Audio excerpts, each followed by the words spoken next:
Come all you bold Canadians, I'd have you lend an ear concerning a fine ditty that would make your courage cheer.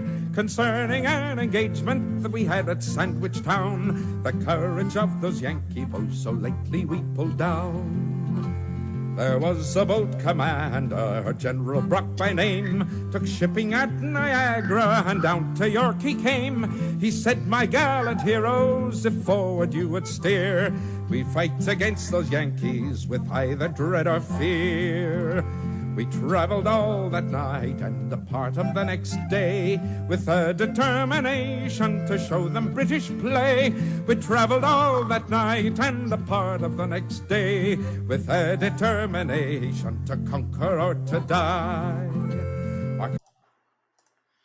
Okay, grade sevens, there's a little taste of 1812 music for you. Yes, we are going to fast forward several years to the 1800s, and we are going to go back in time today and do a virtual field trip to Fort York and Toronto. Now, if you listen carefully to that song, there were some lyrics about marching, traveling, attacking, and a commander named Isaac Brock. So we'll learn a little bit about what all this is all about. And let's start off with the question: if the United States invaded Canada, who would win? What do you think? Do you think we would be able to withstand an invasion from the United States military? Wait a second, Mr. Itzo. Why is that a British flag there and a picture of the Queen instead of the Canadian flag and Justin Trudeau? Well, before we do our virtual field trip, we're going to learn a little bit about a conflict called the War of 1812. Now, the best thing about the War of 1812 is you never will ever get the question wrong on the test. What year did the War of 1812 start? Because as long as you remember the name, you're going to get that answer right. The War of 1812, yes, it started in 1812, but remember, Canada did not become a country until 1867. So actually, the War of 1812 was a war fought between the United States and Britain in what we call, during that time period, British North America. And yeah, so what do you think? Do you think if the United States invaded British North America in the year 1812, America would win? America was 10 times the population of British North America. And British North America wasn't even a country. It was just a whole bunch of separate provinces. They didn't have really any railroads linking them together. They didn't have a military, a Canadian. There was no such thing as a Canadian military. They did have the British Army defending some parts. So who do you think would win? You might be surprised to find out the answer. So, 1812, the United States invades British North America. The conflict is now known as the War of 1812. We're going to just do a little introduction to the war right now. I'm not going to do a full lesson on that war because that would take too long. But what I'm going to do is I'm going to give you a little taste of what War of 1812 is all about by giving you a virtual field trip of Fort York. So Fort York was built in 1793, and that's actually really why and when Toronto itself was born. Because the British commander, or I guess you could say the British lieutenant governor who was in charge of British North America, he went by the name of John Greaves Simcoe. By the way, just a little side note, that's what Lake Simcoe is named after, is this guy. So in 1793, Lieutenant Governor John Greaves Simcoe established a military base in Toronto because he wanted to better control Lake Ontario. After the scare of the 7 Years' War, he was a little bit worried that the Americans might invade. And he was sort of right because that was coming 20 years later. At the time when Simcoe established Fort York, and the reason why it's called Fort York and not Fort Toronto is we actually used to call Toronto the city of York, which is named after a city in England, by the way. Like most of Ontario's towns, they're named after places in England. So Toronto's born, it's called York at the time, and it's born because of a big military fort being built there. The War of 1812 was fought in many different places. And this map shows you a whole bunch of different battle sites or forts or places of invasion that occurred during the War of 1812. I'm going to share these slides with you, and if you're interested, you can click on this link here that says link to the interactive map, and you can learn about a whole bunch of different important points related to the War of 1812. But we're going to focus in on this one right here, number 27, Fort York, today. Here is a map of Toronto around 1790s. So you'll notice York is the city of Toronto. That's the size of it there. Smaller than Stouffville is now. This, of course, being Lake Ontario. And this is sort of where the Fort York is, right on the shore. Because if you want to build a base that helps you control, a body of water, like Fort Louisbourg, this one was built right on the shore. This map is also interesting because it also depicts the attack on Fort York, which we're going to learn about in a few minutes. So, crazy, eh? That's Toronto in 1790s. That's Toronto today. About the same scale size of map being zoomed into. It's kind of crazy how much it has changed in only 200 years. I want to point out something interesting though to you before we get started with the tour. Lake Ontario, this is called the beachfront, or you could say the harbor front. This is where the lake meets the land. But in 1812, actually, this red dotted line was where the real shoreline was. In fact, in some places it went even higher up, further north. How did Toronto build larger into the lake? It's kind of like a historic land reclamation project, really. As Toronto got larger and larger over the years, they didn't know what to do with all the garbage and construction rubble and old bricks and concrete. They didn't know where to put it, so they ended up putting a lot of it into the lake and then topping it off with soil. And so a large amount of Toronto's harborfront is actually sitting on garbage, including the ACC or Scotiabank Arena where the Raptors play and the Leafs play. Here's the CN Tower. Here's Fort York right here.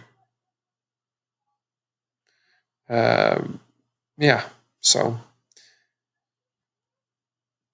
the War of 1812 was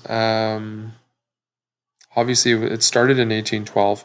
It started when Americans first started invading Canada. If you look at a map of southern Ontario, look at the red arrow. Okay? The red arrow is where Niagara Falls is. You've probably been to Niagara Falls, and you probably remember that Niagara Falls has the border with the United States very close by, where you can drive into Buffalo. And so Buffalo and Niagara Falls, that's where the Americans first started invading. And when Simcoe built Fort York, he built it at Toronto. So look at the map in Toronto, because he was trying to anticipate not the red arrow happening, an invasion by land. He was anticipating a naval invasion where the blue arrow is basically attacking by boat. So there's two ways the Americans could attack in the area. At the time, Kingston, if you look on the eastern tip of Lake Ontario, Kingston was the capital of British North America, or Ontario. And it was very heavily fortified. There was a huge British base there. The reason for that is because it's at the mouth of the St. Lawrence, where the St. Lawrence River meets Lake Ontario. You see that red dotted line that I've added to the map? That's the St. Lawrence River. And remember, the St. Lawrence River is a very key strategic military, I guess you could say, route or travel route. As we learned in the Battle of the Plains of Abraham, you needed to control the St. Lawrence River in order to take Quebec City and later Montreal. And it's true for Kingston as well. So Simcoe builds Fort York in Toronto, and he moved the capital of Ontario from Niagara Falls to Toronto. The reason for that is he doesn't want Niagara Falls to be captured by the Americans, and then they can say, hey, we took over the capital of British North America. So in 1813, the Americans do invade by water. The Army and the Navy attacked Fort York with 2,700 soldiers on 14 ships and schooners. Schooner is a boat, armed with 85 cannons. The defending force was 750 British soldiers, the Redcoats, trained military professional soldiers. Some Canadian soldiers, like militia. A militia is just sort of like Farmer Jack down the street, grabs his rifle and joins the battle. He's not a trained soldier. He is just helping out. So he's not necessarily as effective, but he's still an important number. And then, of course, we had First Nations allies, the Mississaugas, and we had some Ojibwe, and in total, the British had 12 cannons. So, as you can tell right from these statistics, it's not looking too good for Toronto. What ends up happening is that the US Navy lands their boats nearby and basically overwhelms the defending British soldiers in the fort. The British sound the retreat alarm, so they all leave and they run away. But the British general has a sneaky plan, and he sort of detonates a huge amount of gunpowder. So the fort had a huge building just filled with nothing but gunpowder. This gunpowder was used to fire cannons, and the gunpowder was also used to fire the rifles. And so he kind of like, just like in a Bugs Bunny cartoon, he lays out a huge string, he lights it on fire, and then they run. So when the Americans take the base or they take over the fort, they sort of walk in and they say, "Hey, we win!" Boom! Huge explosion. It rocked the entire city. It shattered windows everywhere in Toronto, and it killed 250 American soldiers. So at that point, the fort was basically destroyed, not by the Americans, but actually by the retreating British. And those retreating British soldiers, they run to Kingston, where it's a little bit safer. Americans, as you can imagine, are not too happy about this.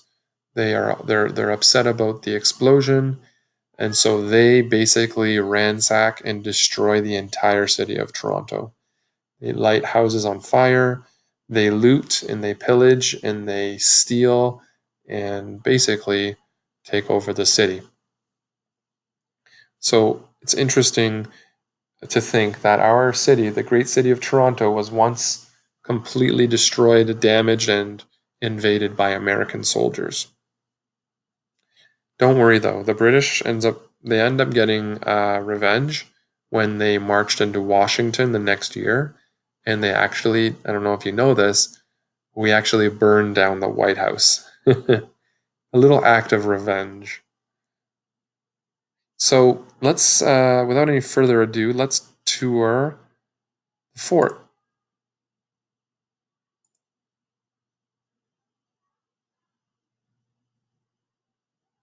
I hope this works because I was having some technical glitches with it earlier. So here's the fort from above.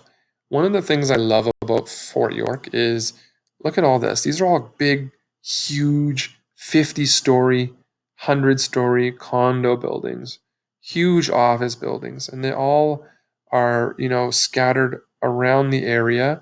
And this Gardiner Expressway, that's the big highway that runs through Toronto. You've probably been on it.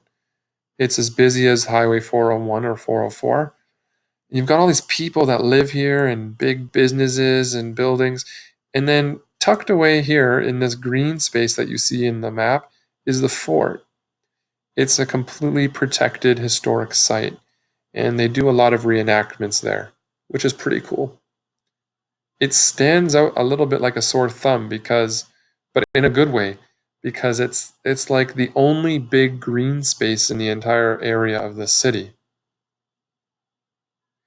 You can even, as you're walking around the site, you see a lot of gophers. There's a lot of gophers that live there. They love the hills.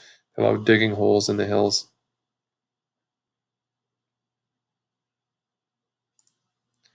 Once we zoom down into the site itself, you see a couple buildings. I love these red brick buildings. They're beautiful. They're all built with local Ontario bricks. That's sort of the entryway there. The parking lot, is on the other side of those trees, and you kind of walk in. This is like a place where kids will usually eat their lunch and use the bathroom. This is the gift shop, and these are buildings that would have been where the soldiers were living during the 1800s. Now, you might be asking yourself, how is this fort even here anymore? Because I thought Mr. Izzo just said that it was completely destroyed and exploded. Well, that's true. In 1813, the entire base and fort was completely obliterated by the explosion, but several years later, the British came back, and when they took Toronto again and took control of the city, they rebuilt the fort. The number of buildings that exist now today is far less to what used to be there. Like this building right here is one of probably, dozens that used to exist. I'm going to send you a link to the virtual tours on Google Earth so you can tour the site yourself as well, and you can actually tour inside the buildings. Let's zoom ahead here. Here is a reenactment that's taking place. You've got actors who are pretending to be British redcoats, and they march around the site, and they do light the cannons off every once in a while, and it makes a huge big noise. They don't put a cannonball in because you don't want to kill anybody, but it's cool to see the cannons lit off. And this is called the blockhouse. We'll talk about that in a moment. This is the barracks. A barracks is where soldiers sleep and eat. That building, probably the size of maybe 2 classrooms at Oscar Peterson. 40 to 60 soldiers would live in each one, full time. And sometimes they would even have their families in there. So cramped quarters. But the nice thing about being a British soldier at the time was you got 3 meals a day, and you got to basically drink a liter of beer every day. And that was one of the benefits to being a soldier. Not because they liked drinking beer and getting drunk. The beer was actually quite weak and not very strong. It wasn't very alcoholic. But when you make beer, it's safer than drinking water. Sometimes, because at the time the water was not treated and often led to sicknesses and poison because they didn't have proper plumbing. So they drank beer. We zip over here. You can see the cannons looking out the walls. That would have been looking out at the lake. Remember I was telling you about how the lake used to come right up to the fort? Well, and now this is all new reclaimed land. All those condos, 1, 2, 3, 4, 5. These are all condo buildings where people live. Most of these people don't realize they're actually living on a huge pile of garbage.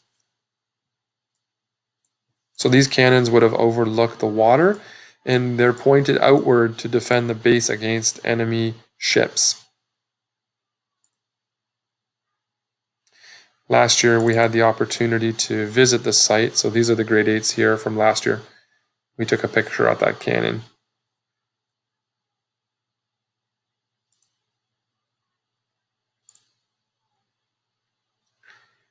And this is a blockhouse. A blockhouse is where you store, weapons and other supplies, but it's also a great place to defend in case of an attack.